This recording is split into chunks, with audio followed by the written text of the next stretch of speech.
Welcome to Grit with Wisdom. This is the podcast that delves deep into the inner psyche of mountain bikers from all aspects of our sport in order to discover the tools and the tactics that can help us have more fun out on the trails more often. Our aim here is to help you understand what it takes to push our own personal boundaries in the sport we love from a mental and emotional perspective. Today on the show, we have Geoff Livingston. Geoff is one of the few North Vancouver locals, born and bred. He's a mountain biker, photographer, dad, and a cancer survivor. Having been through some incredibly tough life experiences, Geoff is able to shed a really interesting perspective on what it means to be a mountain biker and what is important in life as a whole. In his professional life, Geoff is an entrepreneur at heart and is in the process of redesigning his professional career to align more closely with his passions of mountain biking and community. He was recently involved in filming the Raceface pick-apart series with none other than Simmons and Steve Vanderhoek. So today we're going to gain a really interesting look into the perspective of what it's like to be the guy or the girl behind the camera, filming some of this stuff, watching people through a lens potentially risk their life on some really, really cool, really gnarly features. So super stoked to have you here, man. Thank you so much for joining me. Thank you. Awesome. So we just had a really fun ride there out on your local trails here on Mount Seymour. Yeah. Rode down 7D and some Empress Bypass there. Fantastic. So why don't we start off here just by going deep right from the start. That's good. I'd love to ask you, what is your why when it comes to mountain biking? My why for mountain biking is it's my release and my escape in a way. My mind gets busy. My mind, as everyone I'm sure has a lot of things that they're always thinking about, but it's always my outlet to go push myself, get some exercise, get some mental clarity, challenge myself, scare myself.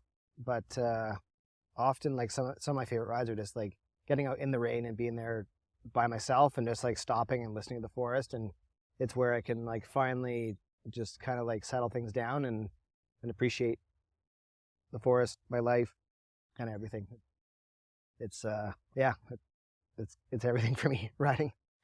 Fantastic, man. Yeah, I can totally relate on so many levels there. It's such a good way to balance out maybe some of the stuff you're doing in your professional life. Just go out, let go of all of that, have some fun. Absolutely. Fantastic. So I'd love to start off here maybe with a bit more of like your background in the industry. I gave you a really brief intro there, but I'd love if you can tell the listeners a little bit more about what you're doing with the photography side of things and mountain biking. Yeah. My like kind of history in the industry, it goes back quite a ways. I grew up filming friends like skiing, mountain biking on Grouse and Frome and Seymour, and I had a clothing company and video production company in high school called Battle Cat, and made t-shirts. I think one person bought one, gave them away to a bunch of people, and I got connected into the industry that way, filming with like Cam McRae and the Air Apprentice for NSMB.com. Went and filmed Crankworks, kind of got introduced to a few other like filmmakers, Ambrose and Corey LeClaire doing Back in the Saddle, that series, and just filmed and was creating and was loving it. And the industry was still very small back then, so it was difficult to find money or resources to create it in that sort of capacity or that sort of way. Totally. So I ended up, I was going to school. Like at that time, I went to Cap College at the time for a couple of years doing interactive design. That was web branding, all that. I was told that I had the worst business card that my teacher had ever seen. So I decided I was out of that. Okay. I was often, I did the video projects for friends. They helped me with web stuff, and I just knew that, I loved creating content. And after that, I ended up working for a company called Rip TV. I'm not sure if any of you guys remember it, but it was kind of when YouTube was coming out at the time. We were developing our own Flash player and video player to host our own content, and we had a TV show and brought in athletes to kind of have like a late night talk show type thing, and it was really, really fun. It was just a little bit, I think, ahead of its time, and looking back now, it's like you can't compete with YouTube. It's like, it's everything for content these days, along with other social platforms that didn't even exist when we were creating Rip TV. But it ended up running out of funds. I got interested in business in that way, and went to BCIT, did my business degree there, and right after that, or through that time, I filmed weddings and just made some money and decided didn't want to do weddings anymore and started my own company working more in the corporate production commercial space for the last 10 years.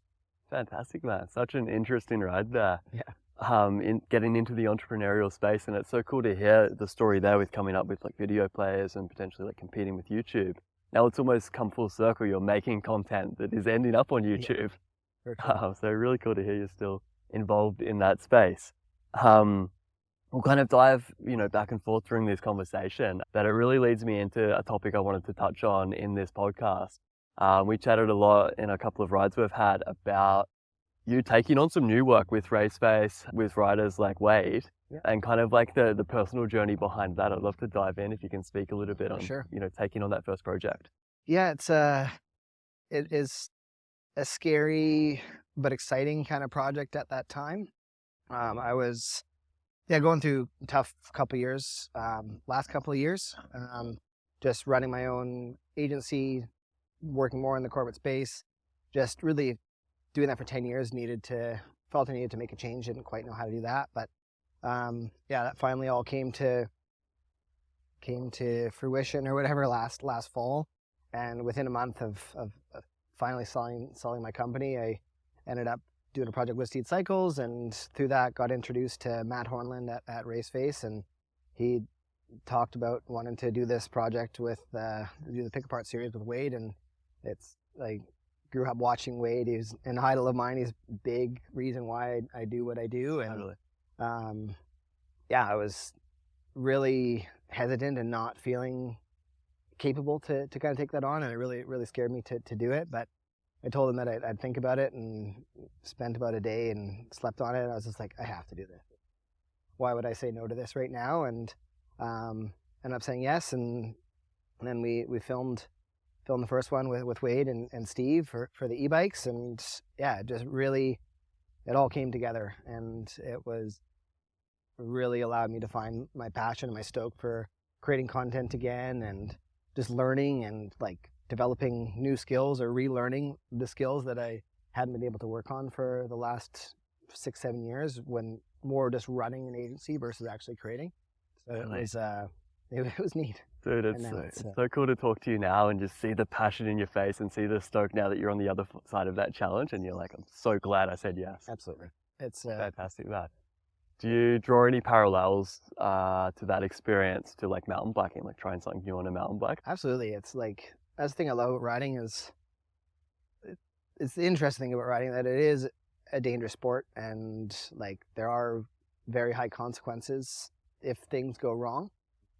So I'm always like cautious to take things on that I know that I can do, but also you want that element and aspect of things to push yourself, and often going riding with better riders than you, or riders that are more confident in other skill areas than you, to watch them do something or ask some questions or do things in that way.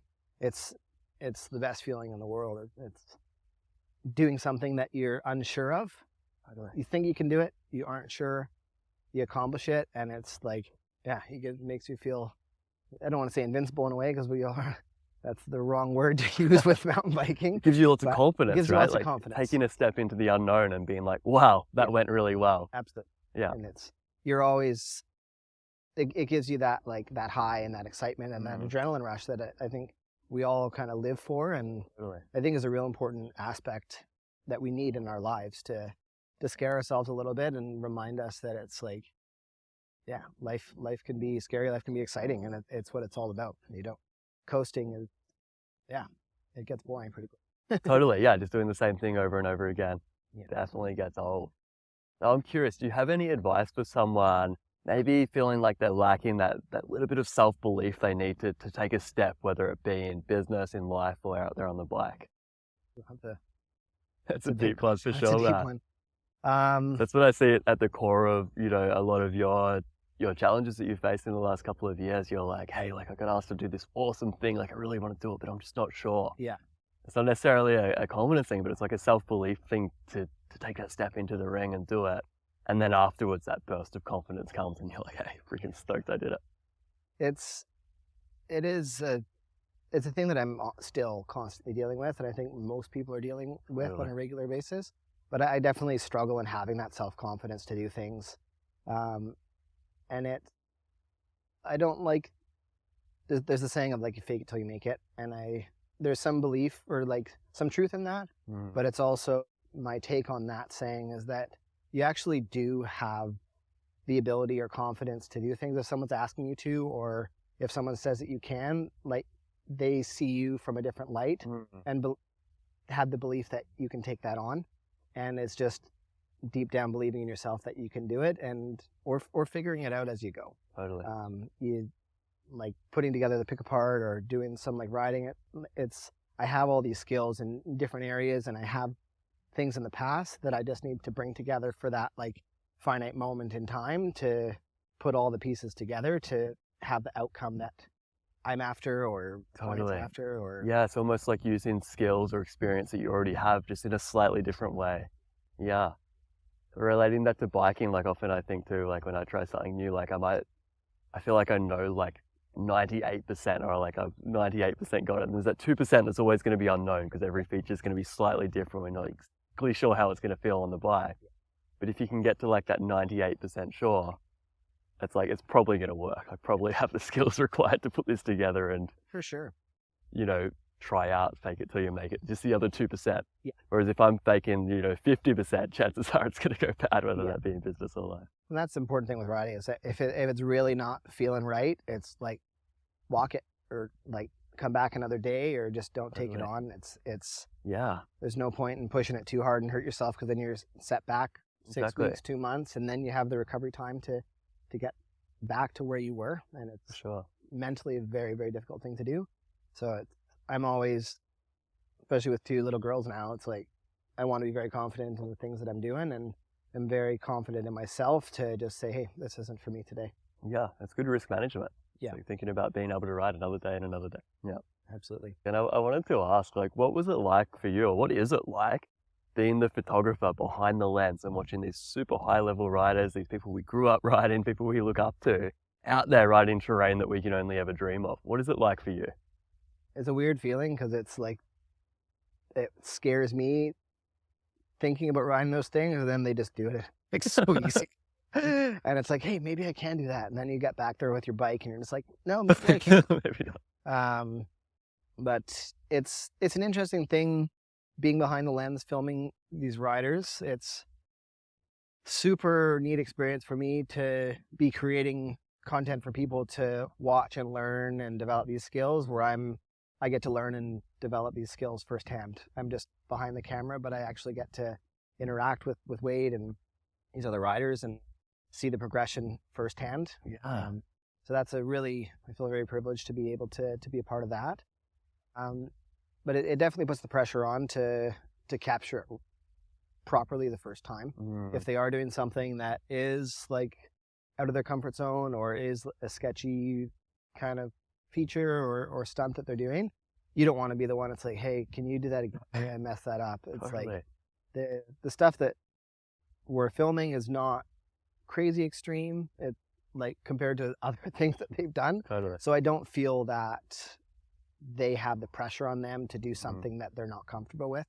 Where it is, if I go out filming or taking photos with a little bit more of an amateur rider, there is more of that like dance and balance of like, hey, let's not push this too much because I'm here with the camera. Yeah, you might be back on like just a regular black trail, but then all of a sudden, if that's at the peak of their comfort zone or just above it, they're actually taking on more risk than say Wade when he's riding down a double black trail here on the shore. Exactly. Yeah, it's a crazy dynamic, and yeah, it's such an interesting like pair of shoes or lens to find yourself wearing. Yeah. To be like, you almost have more pressure, I think, on yourself to get your job 100% than they do as the rider. Yeah. And is it cool for you kind of seeing them go through that process and maybe realizing that, hey, like Wade and Steve are out here and they're facing some of the same challenges that we face in our own riding? Yeah, it's talking with them, like kind of off camera, behind the scenes, it's like not necessarily stuff that we're filming, but other aspects or elements of riding too. They definitely are dealing with stuff and like know that it's like, yeah, not for today, or we all have different like things going on in our lives that it's like puts our heads in a different space to go at something that we know we can do on a different day, but it's Yeah. It must be, today's not the day. yeah, really cool for you seeing like not only how the professionals ride, but also how they operate and how they make decisions mentally as well. For sure. So I'm curious, like you mentioned there, sometimes, you know, you're taking a shot, you've got to get it right the first time, especially if they're riding something that's on the edge of their comfort zone, or you can see that they're nervous about that feature. Yeah. How does it make you feel when you're down the bottom and you're like, hey, I can see this guy or this girl, like they're on the edge here, they're not quite sure about this, but they're about to do it. Yeah. How do you feel? Like I'd be struggling not to be shaky with the camera, freaking out myself. Luckily, my camera and lens both has like built-in image stabilization. It's a professional right now. But no, it's definitely, yeah, video is tricky compared to photos. I love doing both. Like photography, it's about capturing that like split second of magic to have that moment last forever. Yep. But with video, it's like you're filming the entire thing, and if there's a bump or something in the middle of the take, then it's a useless take. So you have to really be on it the entire time when filming to, yeah, have that smooth shot or that plan of, okay, they're coming down this way. What am I doing with the camera? Am I gonna just let them come in and ride out of frame? Am I gonna follow them? And then if I'm gonna follow them, what does that next shot link into to get them coming into frame again? So it all feels like a natural flow of trail. And filming pick aparts versus a like rider, like hype segment or whatever you may want to call it. It's much more story based of like, you're just filming, you're trying to capture as much as possible within a day or two to put these 15, 20, 25-minute pieces together versus, okay, we're going to shoot this section of trail 4 times because I want a wide, a tight, a slow motion, and that way, and just knowing that like, okay, you hike up, we'll do it again, versus the pick aparts are more, I need to capture it in not necessarily the most like exciting angle, I guess, because it's like you don't have the time to be able to do it just like the tire hitting the berm as much as you would get in these other edits. Yeah. So it's an interesting, just it's interesting how you have to think different ways about what is the outcome of this project and how am I going to go about capturing. Totally. And for those listening that haven't seen the Raceface Pick Apart series, I definitely recommend going and watching. I'll put some links down in the show notes. But like, what is the concept of a pick apart for those that haven't seen one before?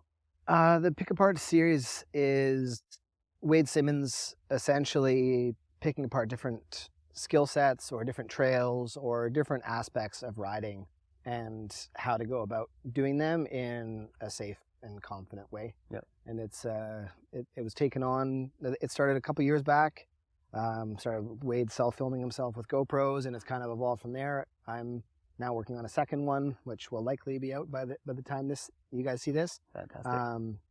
And the e-bike one, and it's just about how to ride your bike, how to enjoy it more, and how to again push and challenge yourself with different skills. How to pick it apart. Certainly, yeah, it's a cool idea, and I think it like has that perfect balance of like entertainment, but also like informative as well. Yeah, like, I'll learn something out of it, but it's not just like a dry how-to video. Yeah. That's the goal. Fantastic, man. I love it.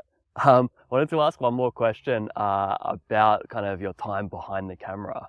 Have you heard of the term camera courage? I have. You have. What's your perspective of on that idea of camera courage? Do you think it's a real thing? Do you experience it's it? Do the riders a real you work thing. with experience it? I think everyone does. It's like, even like us riding today, it's like knowing, I always try to just like add some flair, have some fun, see what I can do with my bike, but knowing that you're riding behind me with the GoPro and camera, I want to try and style it out a little bit more, get a little fancy. You did a good job.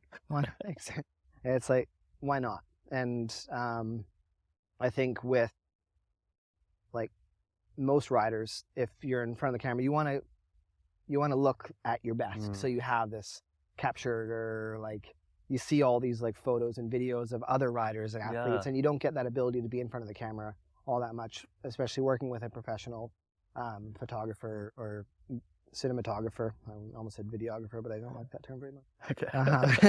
I don't know if I could classify myself as a cinematographer, but we'll. Nah, own it.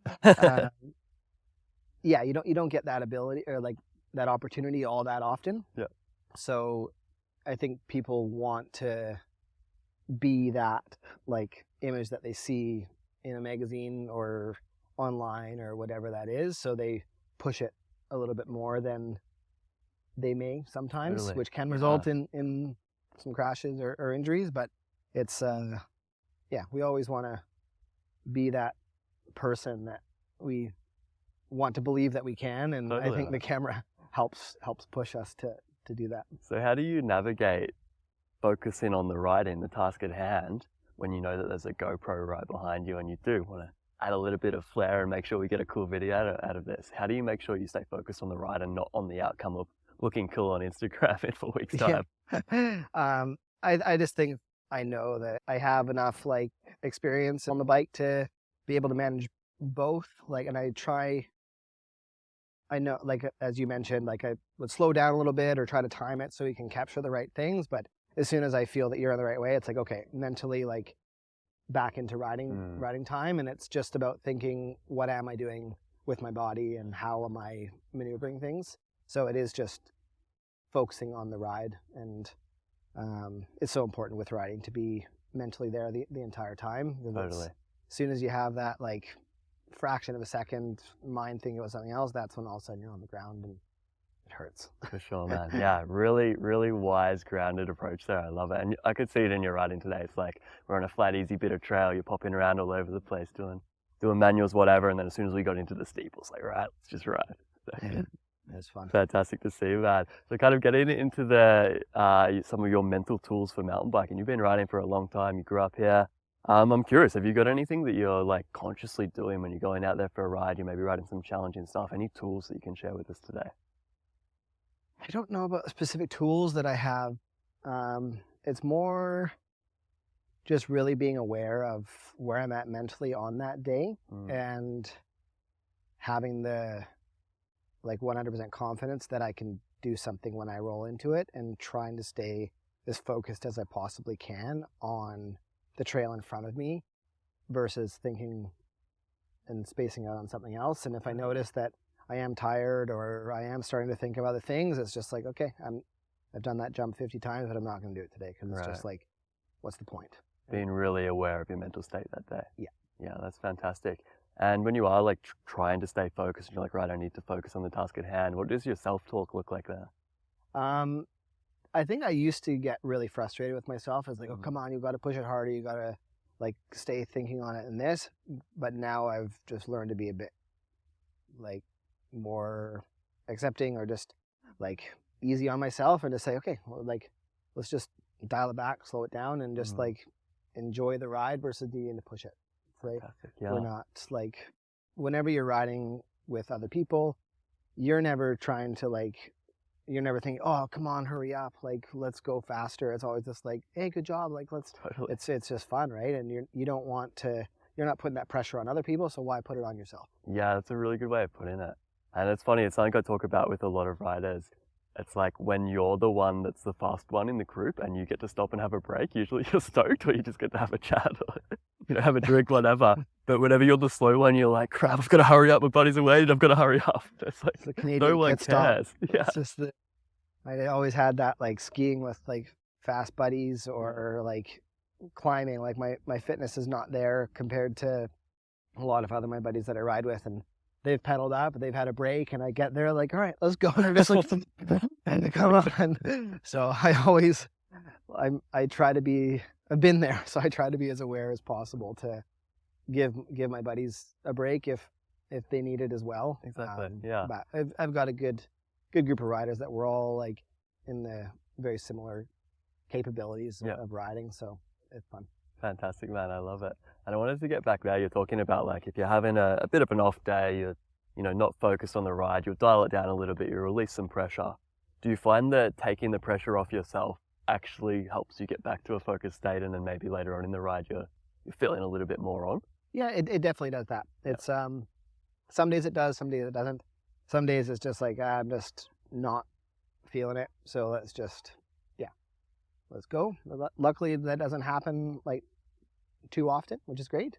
But yeah, it's just like dialing it back, and then I find that often slows the mind down enough to get back into that like almost meditative state in a way. Totally. It's just like acceptance of your thoughts, and that you're not there at that state to be able to push it. But then it's just like that acceptance of that. Yeah, you're right. It might almost trigger that, and then you're just like, all right, let's go again. Calms everything down. Yeah, whenever we put pressure on ourselves to like be in a certain state or ride a certain way, it's like there's a gap between where we are and where we want to be, and it's like anxiety goes up, and it's almost like we go backwards. Yeah, it's a really, really solid approach there. I wanted to talk a little bit here. You mentioned at the start of this conversation that the last few years you've had some really tough challenges in life. You've been through a hell of a lot. You're a cancer survivor, which is amazing, man. I can't imagine what it's been like to go through what you've been through and then to be on the other side of that now. Yeah. But I'd love, if you're comfortable, to talk a little bit about that, and maybe how that's shaped your mindset now towards riding and just your outlook on life in general. Yeah. The cancer thing, scary. Yeah, that's for sure. It's I got very lucky with how I found it, and I did a ride, the Great Divide from Banff to Mexico in 2018, and it's a gigantic ride for anyone who's not aware. I'll put a link to the ride route in the show notes as well. It was 4,350 kilometers, and we did it and had a goal of doing it in 30 days. Ended up doing it in 38 days. Started in all the forest fires. I developed a bad cough. Had a sharp shooting pain in my lower left side at the finish. Ended up booking an ultrasound when I got back home just to see if I had a hernia or what was kind of going on. When we stopped riding, the coughing stopped, the pain stopped. Likely had a spazzed ab or something like that. I was like, oh, maybe I don't need to get an ultrasound. I'm doing better now. My wife's just like, just go, you have it booked. And they did a scan, and complete fluke other side of my body. Found a tumor in my kidney, which I had for probably 4.5 years. And I was told I had kidney cancer. And your mind definitely goes to some pretty dark places. And I just accomplished the biggest thing I've ever done in my life, and had never felt more capable in my life. And everything was awesome, and then all of a sudden it's just like full pause on everything. Just like work doesn't matter, like nothing really matters. It's just like, let's just figure this out. And it's the biggest, I think, takeaway from that was just trying not to get stressed or have anxiety over things of the unknown of what's going on, but more just take it day by day, step by step, and find out information, and then set an action plan. And then once you've done all you can do, is to just try to enjoy as much as possible, and then get more information, and then set up an action plan. And I was insanely lucky with getting referred to a doctor at VGH through my mom walking dogs with a friend, and she's head of nephrology in BC. And I feel very fortunate to. Wow. A lot of life is like who you know, and and just amazing how these connections come about, like dog walking. So I was supposed to get my whole kidney taken out in Royal Columbian, and I was able to go to VGH and get half my kidney taken out. So now if anything happens with my other kidney, then I'm still okay to go. I don't need to live on dialysis or anything like that. And my blood work shows that I'm still like fully good to go. There hasn't been any change in anything. And tomorrow actually I go for my 5-year scan to see if I'm still good. And if I am, then I have the same likeliness of getting cancer as anyone else. So officially cancer-free, potentially. Such an incredible journey, and like in the span of a lifetime, incredibly like short amount of time to go from like your highest high, like finishing the Great Divide, the biggest bike ride you've ever done, to like maybe your lowest low, having cancer, and then to be back here on the other side of it now. Absolutely. Riding bikes, fit and healthy. You just rode every day in May. So congrats on that. Thank you. That's fantastic. And now it's the 2nd of June and you still haven't had a day off. Okay. I like bikes, so it's a fun challenge every year. And it's definitely a challenging couple of years. It feels so surreal that it all happened in the span of like a few months. So it just like almost is like feels like such a blip, and I feel so fortunate that I didn't need chemo or radiation or anything that so many have to deal with. Yeah, feel very grateful. Yeah, man. It's just an insane journey. I struggle to like comprehend it and know what to say, but I'm just so happy for you that you're here. And how has that changed your perspective, like both like life in general and then in your bike riding and maybe some of the risks you're taking on out there? Yeah, it definitely made me feel much less invincible, and made me appreciate life more, I think, and just made me want to pursue things that I'm truly passionate about. And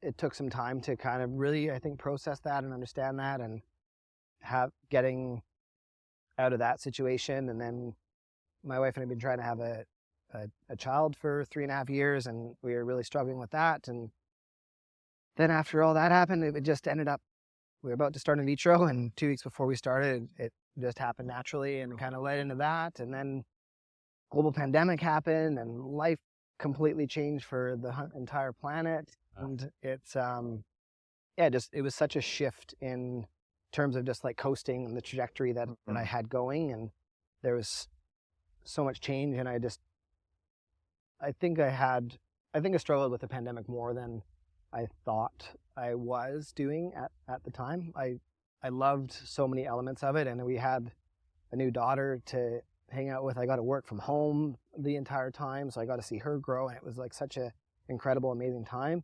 But I did, I think, lose that connection with people, which I loved and I thrived on when running my agency. And I think it just, through all of that, I kind of lost my drive and passion for what we had been working on, or at least the role that I had built myself into with the work that I was doing.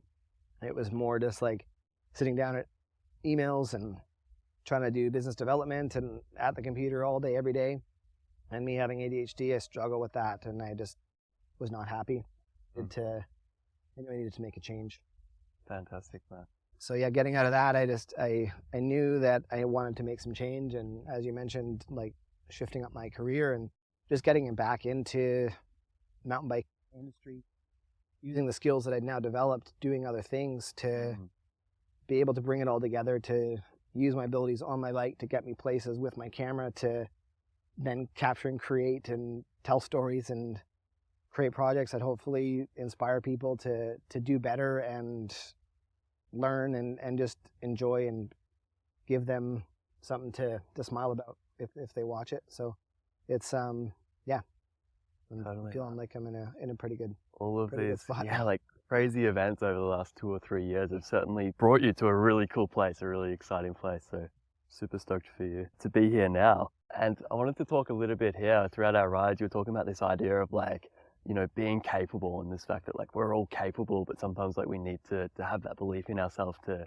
bring some of those concepts to fruition, whether it be like trusting ourselves to ride that thing we know we can ride, we've been thinking about for a while, or whether it be, outside of that in life and using bikes as a tool to learn about ourselves or self-exploration. Can you talk on that? Yeah. When my friend Cam and I finished the Divide, my wife, she flew down for the last 5 days of it, and she asked, like, how does it feel? How do you feel to be done? And Cam said, capable. And I was just like, wow, that is like exactly the way to describe this feeling and sensation of doing something that is way bigger and way beyond the expectations of what I ever thought I'd be capable of doing. And I just, after going through the cancer and having the setback and just needing surgery and not being able to do anything for like 3, 4, 5 months, it was just like really started to, I put on weight again, and it is just really like felt like a setback. And I wanted to be able to get back to feeling as capable as I can as a human. And I know for me that riding my bike and pushing myself, challenging myself, like with fitness, with riding technical features, scaring myself on the bike, that's where I feel more capable than any other aspect and element. Feel like I have the most control when I'm on my bike than anywhere else sometimes. And it's been such a powerful, strong tool for me to give me confidence on the bike, doing what I love, to be a confident, capable dad, person, human, whatever that may be off the bike. And I really just want to explore that more and use my abilities on the bike to help take people out and maybe teach and coach them how to improve their skills and give them the confidence again on the trails or at home, or do that through film and story as well. That's things that I'm exploring But I love all of that, and I think it's kind of a natural next step for you after having all of these, incredible yet incredibly tough experiences, is then to like share all these great learnings with others and help others flourish and grow. I love it, man. That's fantastic. And talking about challenging yourself on the bike, I'm curious, like, what's one of the biggest challenges been for you over the years on the bike? Biggest challenge for me on the bike is probably keeping my fitness up. I've always struggled with my weight and just food choices and all those aspects of things. So I struggle to maintain the fitness level throughout the year to be able to push and climb, and then not being my peak and my prime of where I know that I have been. It muddles the mind a bit to when I'm riding down as well. It's like, oh, I don't know if I should do that because I'm heavier than I want to be, and I don't feel as strong as I feel like I should be. So that's definitely the physical aspect of things has been the most challenging element of my riding. And doing every day in May, it's kind of done it 3 years in a row now. It's kind of like a reset for me every year almost. I have some fun plans and ideas for next year that I think will force me to ride all winter to be physically fit, because I really want to push it for next year. Yeah. Just maintaining that fitness level to have the confidence in my abilities and my strength and my mindset to be able to ride at the level that I want to be riding whenever I hop on my bike. That's a really common one. I face myself and a lot of my clients face is like, I want to be here. Like, I used to be here, but right now, whether it be a physical setback or a physical fitness isn't there, mentality isn't there, they're not there. They want to be, and it can be really frustrating. Like, how do you navigate that mentally? Again, I think it's just being kind to yourself and thinking through what have you done over the last few months that is making you feel this way, and what can I do in my life, like both on and off the bike, to get to that point. I'm not going to be there tomorrow, but let's set a goal for 2 or 3 months from now of like, okay, if I feel this shitty, I don't know, let's swear on this podcast. Fair for a mountain. It's a mountain bike podcast. If I feel this shitty right now, like on my bike, and I want to be here, how important is that to me to work around other aspects in life, or removing things, or not drinking, or not going out on weekends, or whatever like that may be, to put the right pieces in place to be able to get back to that state in as short a period as time. Because for me, I know that when I am riding my best on my bike, that's when I'm the happiest person, both on the trail and at home. Fantastic answer, man. I love it. Like, that whole idea of, okay, like, this is an outcome I want to get to. Like, well, how important to me is it? Is it worth making other changes, making other sacrifices in my life to actually get there? Yeah. And if so, what are the steps so that I can focus on those rather than this outcome that's way out in the future? Fantastic, man. I love it. And I wanted to ask, have you ever had any advice from a mentor, or just even any like high-level riders you've rode with that's really stuck with you?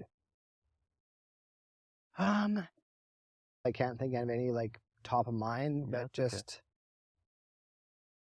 like riding and enjoying and having this like, just getting out with a bunch of people and having conversations. And there's riding with Steve. He's always like super helpful with like talking through little tips and tricks, and just different things. I did riding with Endless to do my instructor course.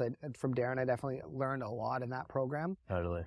So there's elements like that, but I think like the biggest thing that helped me push and progress in my riding is just riding with people that are better than I am, and just watching and observing, and again, seeing that it's possible to do something, and then just like trying to believe in yourself as you go to push it. And, yeah, Sure, I love that. Been okay so far. Yeah, and sometimes it's not always like spoken language advice. Sometimes it's like watching someone and seeing how they do it, or when someone's like, hey, watch this. Oh, that's how it works. I can unlock something for you. So I wanted to shift gears a little bit here and talk about racing. You've recently done your first fiver race here on the shore. How was that experience for you? It was really fun. It's I've done one race before in high school, and then this was my like first fiver race and first like kind of real mountain bike race, and it was a real interesting like element, or like really interesting aspect of riding, to be hitting corners and then pedaling and be like pedaling in the air and just like trying to go fast versus just trying to like kind of flow and just like cruise down the trails as you do more when you're free riding. And I actually really enjoyed it, and I'm looking forward to doing some more racing and riding. And I thought I was going super fast. Apparently I wasn't, based on the results. So it's gotten me interested in working with my friend Jared Connolly, who's on the podcast, to get out and learn how to be faster and just figure out bike position. Is it confidence in the corners, or what other elements and aspects can I add to improve my speed, but also to skill on the bike? And it's it was much more fun than I expected, and I recommend it to anyone that wants to just get out for a fun night to do a fiber. Totally, man. Yeah, it's so cool. Really cool experience there, and I think racing is such a good way of, you know, learning stuff about ourselves, but also fueling the fire and making us want to go and get coaching and get better and have more fun. So Totally. That's fantastic. And did you experience race nerves at all? I didn't. I didn't go into it expecting much out of it. I just wanted to, try and be as fast as I can, push with how comfortable I was, and just have some fun. So I didn't take it too seriously, and it wasn't too bad. I definitely had a few like, okay, here we go kind of thing, but it never got to the point of like stressing myself out to, put myself at risk. That's fantastic, man. Really good mindset going into it. And you mentioned like not being very fast there. I think it's incredibly harsh. Like we've got like this, you were talking about it on the way up on our climb, like we're swimming in a pool of lots of really big fish here, lots of really fast guys and girls out there ripping. So when we compare our times, like especially doing your first race to them, it's never going to look that pretty. But like, were you fast compared to yourself? Like, did you compare Strava times at all? I did. I think I did pretty good. I had some fast times, and I definitely feel like I've gotten faster over, especially this last month and this last year, just after taking the instructor course with Endless, just working on cornering and different body positions. I definitely feel like I'm improving, which is great. But yeah, you're right. It's like some of these riders are just like, I don't know how I can be 2 minutes faster on these trails. It's just absolutely insane. Yeah, when the whole run is 5 minutes or something like that, it's a big percentage. Exactly. But really cool to hear you referencing the course with Endless there. I think it really is homage to the fact that even if you've been riding for your entire life, you can still benefit from going and getting a lesson and working on some foundations, like really dialing the train back, turning up the technique. So I wanted to talk here a little bit about the times when things don't go to plan, maybe when we have a bit of a crash, a bit of a setback, maybe an injury. I'm curious, like, do you have any tips for the people listening? Any ways that you'll kind of minimize like mental blocks around specific features if you've had a crash on them? I don't get a ton of mental blocks when I'm riding. I think, again, as I mentioned, it's like, I'm not feeling it today, so I'm not going to go for it. I don't have the push and that confidence, or like the need to like really go for it. But when I do have a crash, I think something that I do is really just like sit in that and think on it after the fact that it's happened.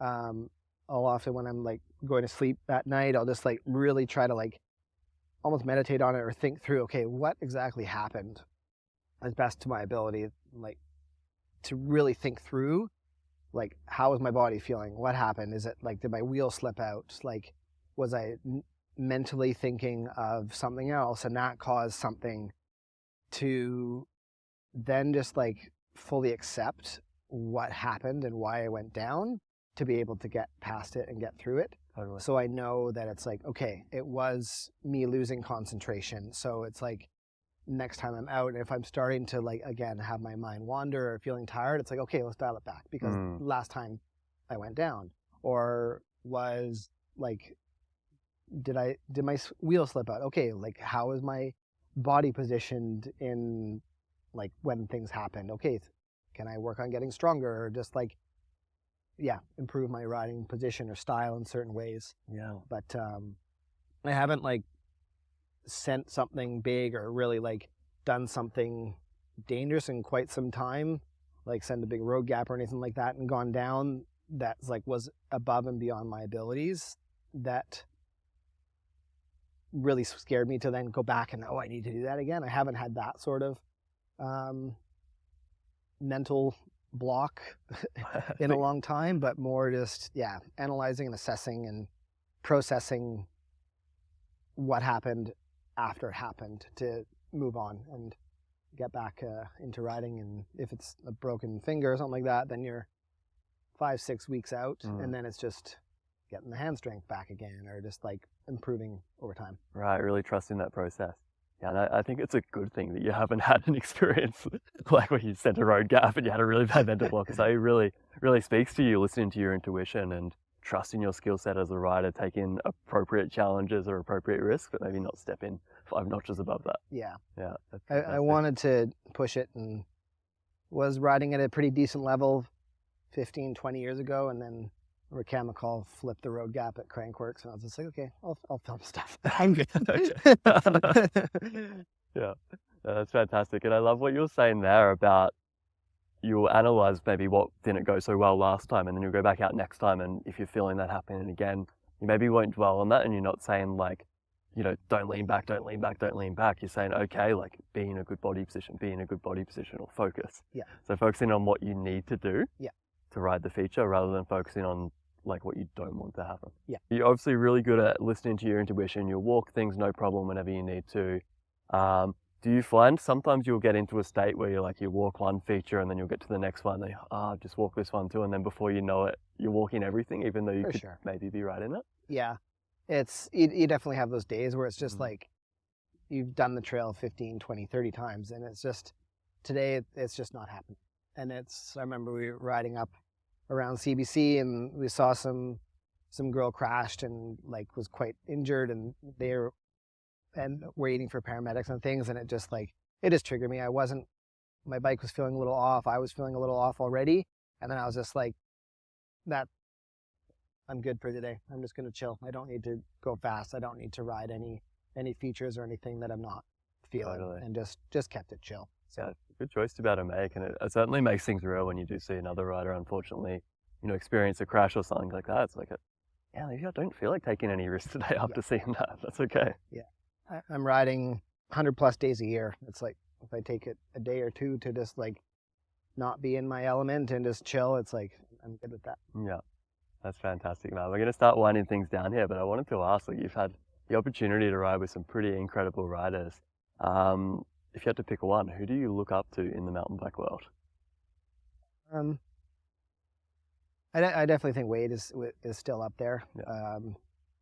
For him to be doing it for so long, he's 50 this year, and just still to see him send things with the accuracy that he has is just like incomprehensible. Totally. It's incredible. So he's definitely up there, and just his energy for riding and just the love of bikes is just what I hope to have for 50, 20, 30 years for sure. It's just, he loves it. I love it. And it's just, he's all around just awesome guy. Totally. Yeah. I had someone say it to me. They said, Wade doesn't sell mountain bikes. He sells mountain biking as a thing. Yeah. Incredible energy. And for you these days, like, what does a perfect ride look like and why? Perfect ride for me is just being out with friends and riding things when you get into that like flow state of just like flowing, doing things that are scaring you, challenging you, but you feel in control and capable the entire way. Yeah. And everyone gets down, have no crashes, laughs, high fives, smile, like you can't beat that. Totally, man. Little mix of everything, some loamers, some skinnies, some jumps, some drops. If you can mix it all in there with your route choice, then That's a true North Shore rider there now. Yeah, absolutely. fantastic, dude. I love it. Look, we've talked about so many different things here. But if there's one point or one topic that you hope listeners take away with them and maybe think about on their next ride, or think about why they're listening to this podcast, what would it be? I think to just enjoy the ride and appreciate the ability to be out there riding, and don't be too hard on yourself if you're not riding the way that you want to be riding. And if you want to improve, then set a plan, work with someone, get some coaching from you, and just work on the skills, and just enjoy the process, enjoy the journey, and enjoy life. Totally, man. Such wise words. Look, thank you so much. It's been an incredible conversation. I really enjoyed it. Where can people find you online if they want to follow along your adventures? Livingston.Geoff on Instagram, and capableconcepts.ca. Fantastic, man. Thanks so much. Thank you. What's up, guys? Just one more thing before you hit the trails. If you enjoyed this podcast, please be sure to subscribe, and don't be a stranger. I'd love to hear from you about any topics or any particular episodes that you enjoyed, and even about any guests that you'd like to hear me have on the show in the future. You can find me on Instagram at the_mind_mountain. This podcast, mountain biking, and mindset are all things that are very close to my heart, so I feel super grateful to be able to share these conversations with you. So much love to you all for taking the time to listen. I'll see you next time.